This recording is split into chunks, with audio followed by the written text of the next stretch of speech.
Assalamualaikum warahmatullahi wabarakatuh. Ini adalah perang panik. Khusus Jawa Tengah yang belakangan ini cukup ramai dibicarakan sehubungan dengan turunnya mantan Presiden Jokowi kemarin di Jawa Tengah dan di beberapa kota kandang banteng diobrak-abrik sama mantan Presiden Jokowi. Membuat PDIP angkat bicara. Aryo Seno Bagaskoro menyatakan bahwa kubu Lutfi belakangan panik. Karena panik maka menurunkan mantan Presiden Jokowi. ini saling tuduh, ini panik ini. Aduh. Ternyata tidak berhenti sampai di situ. Ini peristiwanya mendahului sebelumnya, justru malah peristiwa ini pada saat pasca Presiden Prabowo menyatakan dukungannya terhadap salah satu calon Lutfi di Jawa Tengah. Lantas saya bisa berkesimpulan PDIP makin panik karena Deddy Sitorus, anggota DPR RI Komisi 2, juga memprotes atas dukungannya Prabowo kepada Lutfi, sementara posisinya Prabowo sebagai Presiden Republik Indonesia. Emang nggak boleh, Dad? Emang nggak boleh? Undang-undangnya kayaknya boleh deh. Kan undang-undangnya yang membuat kalian juga, yang membuat partai politik juga, yang membuat DPR RI juga, yang mengesahkan DPR RI juga. Kalau nggak salah juga penekanannya ada di Komisi 2 deh. Seperti apa kepanikannya Deddy Sitorus? Cekidot. Interupsi pimpinan. Bentar dulu pimpinan. Saya belum diinterupsi, saya baru ngomong terus diinterupsi. Kan boleh interupsi Pak Deddy. Iya, saya selesaikan dulu lah. Tidak ada yang salah. Saya kan baru interupsi? pembukaan. Biar diselesaikan dulu. Iya, nanti kan Anda bisa bantah. Iya. Jadi problemnya adalah bahwa selain ketua umum partai, presiden kita itu memegang 3 jabatan yang sangat penting. Kepala negara, kepala pemerintahan, dan panglima tertinggi angkatan bersenjata. Wait.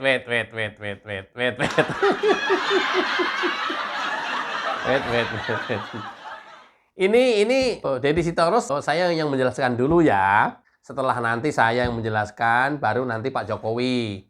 Nanti di sesi terakhir belakangan Pak Jokowi akan menjelaskan apa yang menjadi keresahan Deddy Sitorus, anggota Komisi 2 DPR RI. Ini kan resah nih. Tapi sebelum Pak Jokowi, ya agree dulu, itulah. Nanti baru kita eskalasi ke Pak Jokowi. Iya, itu sudah betul, agree. Sebaiknya kamu dululah yang jelaskan Deddy Sitorus tuh.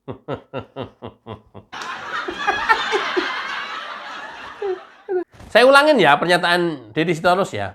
Jadi problemnya adalah, ingetin, saya ulangin lagi nih. Jadi problemnya adalah Prabowo ini sebagai ketum partai, sekaligus sebagai presiden, sebagai kepala negara, sebagai kepala pemerintahan, dan sebagai panglima tertinggi TNI Polri. Problemnya adalah, ini problem gitu. Iya, maksud Deddy, karena sebagai ketum partai, mau nggak mau harus membela Lutfi. Ini khusus di Jawa Tengah dulu. Atau kepala daerah yang lain. Gitu kan? Nah, maksud lu, Dad, nggak boleh membela. Atau nggak boleh kampanye. Atau apa? Kalau nggak boleh, nggak apa-apa. Undang-undangnya dirubah dulu. Misalnya, ketua partai atau ketua umum partai tidak boleh menjadi presiden. Nah, lu mau tiar lu.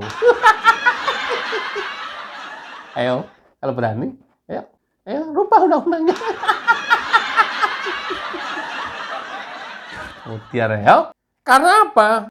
Yang namanya ketum partai, dia yang mengusung, menandatanganin pendaftaran ke KPU seorang kepala daerah. Mutiar ya. Bikin aturan atau rubah undang-undangnya. Ketua umum partai tidak boleh menjadi presiden. Ayo, mutiar ya. Biar keresahan kamu nggak terjadi nih. Ntar 2029 sudah harus berubah itu undang-undang. Keresahan yang lain adalah Presiden selaku kepala pemerintahan selaku kepala negara sekaligus Panglima TNI Polri. Rubah. Jangan tiga-tiganya bawah presiden, rubahlah undang-undangnya. Atau kalau enggak model macam Perdana Menteri, rubah. Undang-undangnya dirubah dulu. Supaya pisah antara kepala negara dan kepala pemerintahan. Undang-undangnya dirubah. Loh, kamu kan DPR RI. Undang-undangnya bunyinya udah seperti apa yang dilakukan Prabowo. Aturannya udah apa yang seperti yang dijalankan oleh Prabowo. Masalah buat lo. Oke, sekarang saya balik. Akankah Deddy Sitorus juga akan menjadi Deddy Sitorus seperti sekarang ini ketika Prabowo itu orang PDIP? Pertanyaanku. Ayo. Kelihatan banget deh, nggak objektifnya. Gue bilang nggak objektif apa? Bela kepentingan, bela diri sendiri, bela kelompoknya itu kelihatan banget. Jadi sangat-sangat subjektif. Ya sayanglah, Dad. Dewan yang terhormat loh, Dad. Kelihatan banget, Dad. Lu dewan terhormat loh. Ya Allah. Rubah undang-undangnya kalau nggak boleh. Atau kalau kalian nggak berkenan. Prabowo tidak melanggar aturan apapun, tidak melanggar undang apapun. Memang pakemnya sudah kayak begitu, undang-undangnya berbunyi juga begitu. Sekarang lu protes. Oke, coba kita lanjut. Saya ulang sebentar ya, yang bagian depannya doang. Interupsi pimpinan. Bentar dulu pimpinan. Saya belum diinterupsi, saya baru ngomong terus diinterupsi. Kan boleh interupsi Pak Deddy. Iya, saya selesaikan dulu lah. Tidak ada yang salah, Saya kan, baru dengan interupsi? pembukaan nih. Bapak Presiden berutang penjelasan pada kita bahwa itu tidak berarti instrumen kekuasaan negara, pemerintahan, angkatan bersenjata yang ada di bawah komando beliau boleh cawe-cawe dalam pilkada. Kami menghargai hak beliau sebagai ketua umum partai. Ini kan keresahan-keresahan yang menurut gua ilusi gitu ya. Atau mungkin keresahan-keresahan jangan sampai nanti Prabowo mengeluarkan kepres, keputusan presiden, seluruh TNI Polri harus membantu calon yang diusung oleh presiden gitu. Atau keresahan kalian, keresahan kamu, Prabowo menerbitkan Inpres, seluruh ASN aparatur negara harus memilih calon sesuai dengan arahan saya atau sesuai dengan calon yang saya usung gitu. Ya nggak goblok kayak begitu juga kali, Gri. Lu masyarakat terlalu goblok lu. Ya iya. Nah, ini gua ambil yang paling ekstrim. Karena ilusi kamu, keresahan kamu itu ilusi gitu. Oke, kalau begitu saya coba yang lain. Atau kalau Inpres, Kepres kan ya mungkin lah ya, itu di atas kertas tertulis, nanti jatuhnya pelanggaran. Ya nggak gitu, Gri. Bisa saja disampaikan secara verbal. Oke. Panglima. Polri, kamu harus amankan ini ya. ASN, kamu harus amankan ini ya. Itu kira-kira. Ya, mungkin sampai nggak kedengeran orang kali, Gri. Oke, bisik-bisik.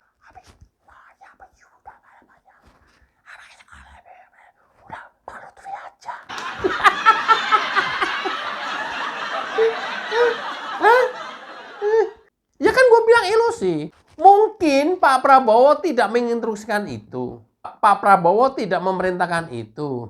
Tapi selaku aparatur negara, karena atasannya seperti itu, nah kita khawatir mereka akan menyalahgunakan wewenangnya. Loh, khawatir kan ilusi itu. Nah terus Pak Prabowo suruh gimana? Suruh mundur jadi presiden gitu.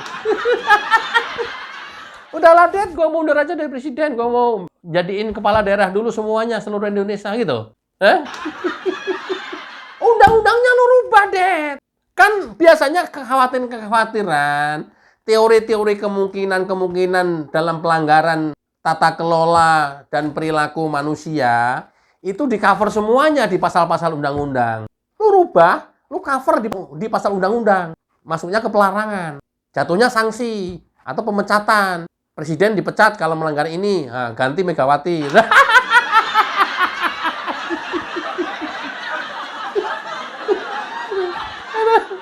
Ya Allah, Ded. Maunya apa? Suruh diem Prabowo supaya kamu menang. Ya enggak lah.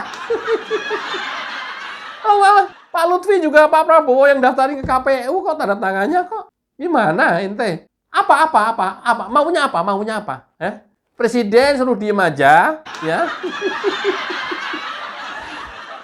Atau selama pemilu, presiden nggak boleh berhubungan baik langsung maupun tak langsung lewat telepon, lewat WA kepada seluruh bawahannya. Dikhawatirkan akan mengganggu jalannya pilkada dan mempengaruhi gitu. Ya kalau begitu mah nanti Gua suruh Mayor Teddy aja. ya Allah, Ded. Itu ilusi, Ded. Ya, kekhawatiran kamu itu ilusi. Dan biasanya orang yang seperti itu adalah sebelumnya biasa melakukan hal yang sama. Ini analisa dan dugaan. Karena pernah dilakukan sebelumnya, nah mereka khawatir ketika kekuasaannya berpindah ke orang akan melakukan hal yang sama seperti apa yang dulu mereka lakukan. Ini dugaan dan analisa. Kan seperti itu akhirnya gitu masyarakat menduga-duganya. Pak Jokowi! Aduh, Dedi nih Pak. Tolongin Pak, Dedi Pak. Iya, hehehe. Ada apa sih, Krik? Ini Pak, Dedi Sitorus nih, ngawur Paul. Memahami undang-undang, presiden, kepala pemerintahan, kepala negara, ketua partai, panglima TNI Polri. Masa begini, Pak? Hehehe. Baru tahu ya, kalau Dedi itu seperti itu.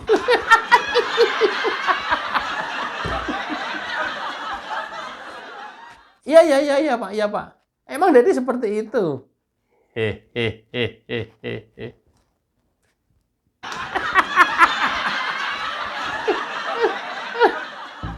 Pak jelasin lah Pak. Aduh, udah saya jelasin nih. Oh mereka bayi asumsi, bayi ilusi ya susah lah dijelasinnya lah. Hehehe. Memang seperti itu, Krik. Pak jelasin ya Pak ya. Iya, sini aku yang jelasin. Pasal 299 Undang-Undang Nomor 7 Tahun 2017. Di situ jelas disampaikan bahwa presiden dan wakil presiden mempunyai hak untuk berkampanye. Ya kan? Kita tahu Pak Prabowo itu ketua partai Gerindra. Beliau yang merekomendasikan calon-calon yang ada di daerah-daerah. Jadi kalau beliau berkampanye, saya kira sah-sah saja, tetapi ada aturan mainnya. Hehehe. Udah ya, Kri. Udah gue jelasin tuh. Ya. Makasih Pak Jokowi, terima kasih. Nah ini kan clear ini, ya. Tapi kenapa Dedi nggak mau ngerti ya Pak Jokowi ya? Hehehe. Akri, kayak nggak tahu aja lo.